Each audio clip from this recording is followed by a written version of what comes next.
Thank you for the opportunity to speak to you today as we gather to appreciate our military service members and give thanks for all the rights and freedoms that their service ensures. One of the things that I'm thankful about here in Savannah is a number of great golf courses that we have in the area. I imagine there's a whole lot of golfers out here, right? You see hands of golfers. Don't be embarrassed, it's okay. Everybody in the room, I'm sure, is familiar that golfers keep a scoring index and they refer to it as a handicap. That's important to this story. Several years ago, I was at a golf tournament while I was a student at the Naval Postgraduate School. I was a young major, and the chairman of the Joint Chiefs of Staff, the senior military person in the entire United States, was the guest speaker that evening, and he walks up behind me on the driving range. And the Admiral started hitting golf balls, and I thought, wow, what a great opportunity as a young major for me to meet the chairman of the Joint Chiefs. So I turned around and I put out my hand and I said, "Sir, how you doing? My name is Ken Dwyer. I'm a student here at the Naval Postgrad."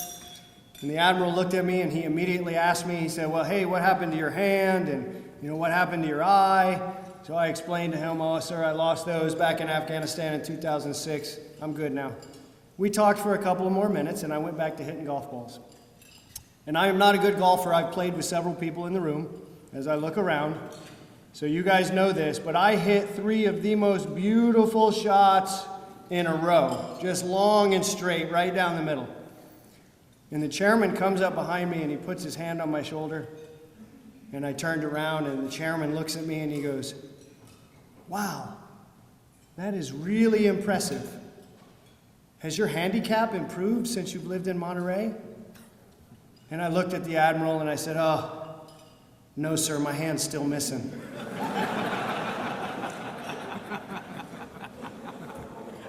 Which I thought was the funniest thing that any human being had ever said.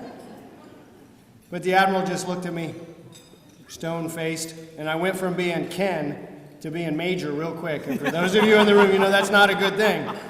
So the chairman looks at me and he goes, "Major, that's not what I meant." So I started to backpedal and I said, "Oh, Roger, sir, I understand. I apologize. I was just making a joke." He nodded his head.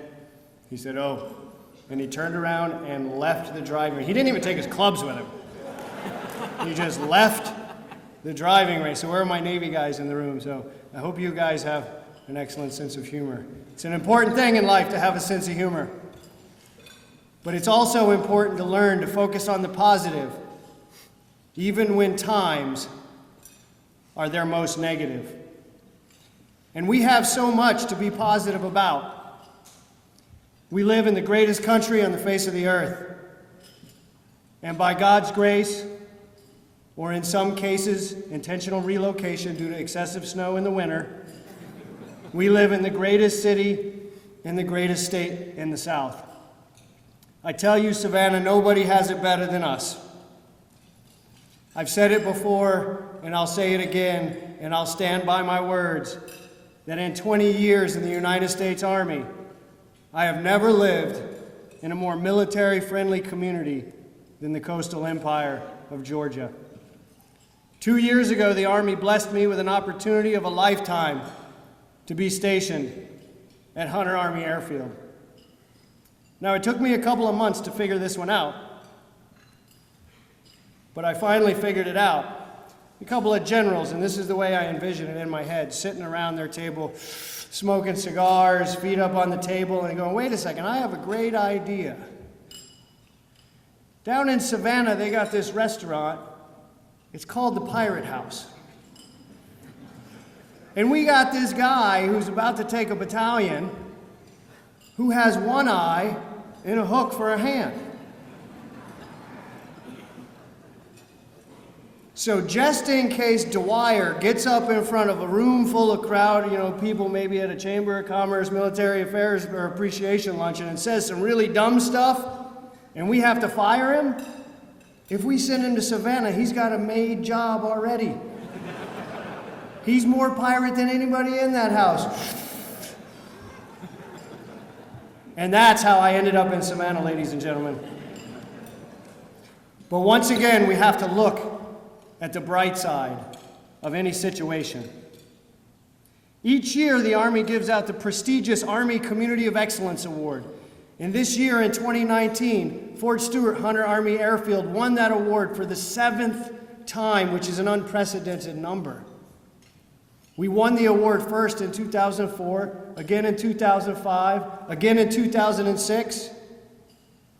And then the Army passed a rule that I like to call the Fort Stewart Hunter Army Airfield Rule, where they said every time you win the award, you have to wait 3 years before you can compete again. So guess what happened? We won again in 2009, in 2012, in 2015. Now we stumbled a little bit in 2018. We won the 3rd place award. But in 2019, once again, for a 7th, unprecedented 7th time, we won the Army Community of Excellence Award, in no small part due to the contributions of this community and the people in it. This is yet another positive that we should be thankful for.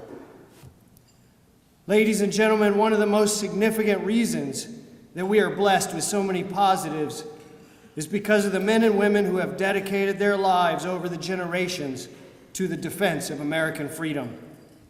There is a common bond that exists between all veterans and service members, a bond that exists regardless of time period served or branch of service, and permeates beyond the trivial boundaries of race, culture, economic status, or religion, but cares only for the common sacrifice that each of us agreed to make when we committed to defend the Constitution of the United States against all enemies.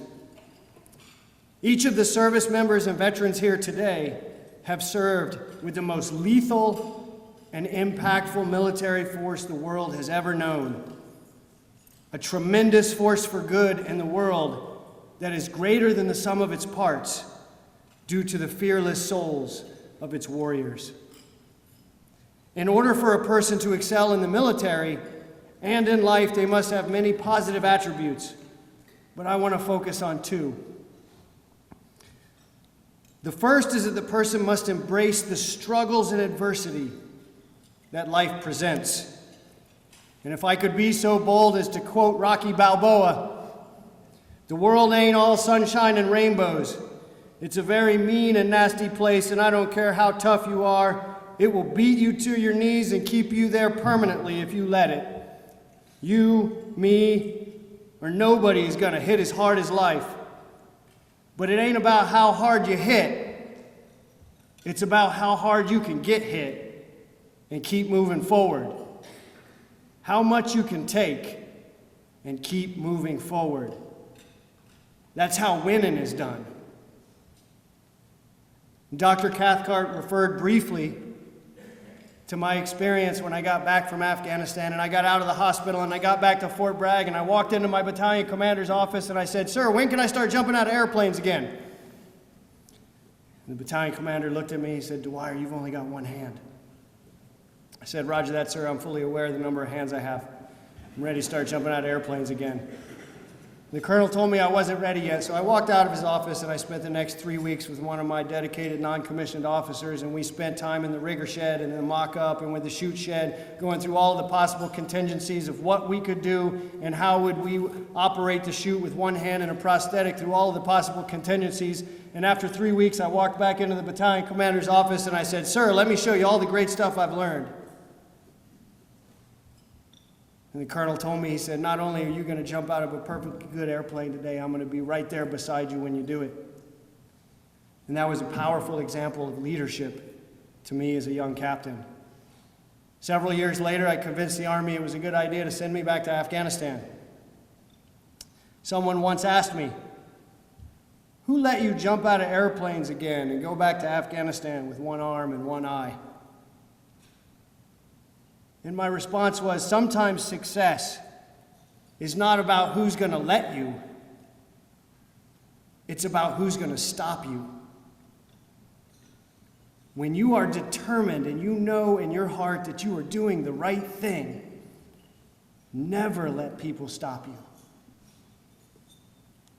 The kind of perseverance we expect from our military, like anything else, must be earned through years of hard work and effort, when your skills and your resolve are constantly tested and honed. I've often spoken to my soldiers about being prepared for their moment of truth, those few moments in your life where your actions or your inactions will define who you are. Since success in these moments is reliant on painstaking everyday preparation, training, and attention to detail that sometimes borders on the obsessive, but is nonetheless necessary. Each one of us must embrace the struggles that are presented in our life if we truly want to grow into the greatness we are destined to become.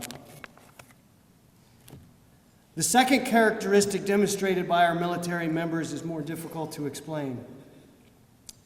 The best word to describe it is probably courage, maybe bravery or boldness, but I think it's more than that. Personally, I like to think of it as being the kind of person who listens to that crazy little voice in their head that most have been trained to ignore. The one that says, yeah, it's a good idea to jump out of this perfectly good airplane.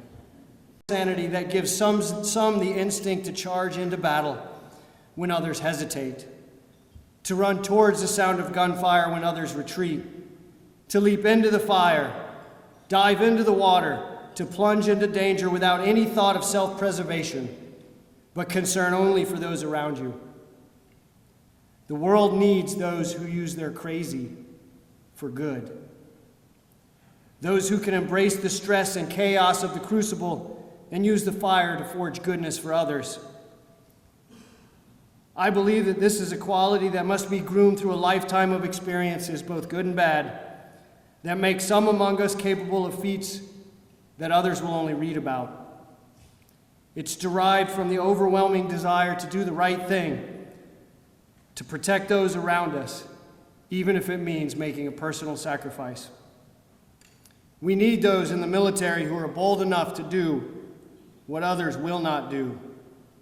Those who embody the idea of others above self, which allows them to trust their instincts and, when necessary, leap before they look, because lives are at stake. The greatness that we sometimes take for granted in America is dependent on men and women like this, who possess this most intangible of qualities. The members of our military, past and present, are the protectors of freedom, the sentinels in the dark, the guardians from evil, and we must be forever grateful that they are among us. People often ask me why I stayed in the military after I got hurt, after I lost my hand and my eye and most of my functioning brain cells. What they don't understand is I have the opportunity to go to work every single day with men and women who are not only willing to die for what they believe in, but if necessary, lay down their lives for each other. And ladies and gentlemen, that is worth more than all the hands and the eyeballs and brain cells in the world. I'm surrounded by those every day that use their crazy for good. Also, staying in the military has given me a great gift to show all those around me that it's not okay to quit doing what you love just because it's hard. And how to look at the bright side of life, even in our worst times. Savannah, I'm so proud of you, and I'm proud I have had the opportunity to be a part of this great community for the last 2 years. Your positive outlook on life has inspired me to be a better person, and the military is forever grateful to you for being such amazing hosts. God bless you all. God bless our military, and may God continue to bless the United States of America.